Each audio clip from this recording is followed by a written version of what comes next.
Pasukan Batalion Serangan Udara Rusia melancarkan operasi ofensif terhadap posisi infanteri Ukraina yang telah memasuki wilayah Belgorod. Rekamannya diunggah di Telegram pada Kamis 17 April 2025.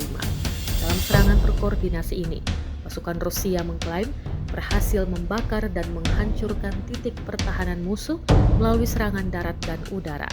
Serangan dimulai dengan penggunaan drone tempur untuk mengidentifikasi serta menargetkan posisi lawan, sebelum dilanjutkan dengan serangan senapan, amunisi granat, dan berbagai jenis senjata lainnya. Ledakan demi ledakan tampak bersahutan menandai intensitas pertempuran yang berlangsung.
Download Tribun X sekarang, menghadirkan lokal menjadi Indonesia.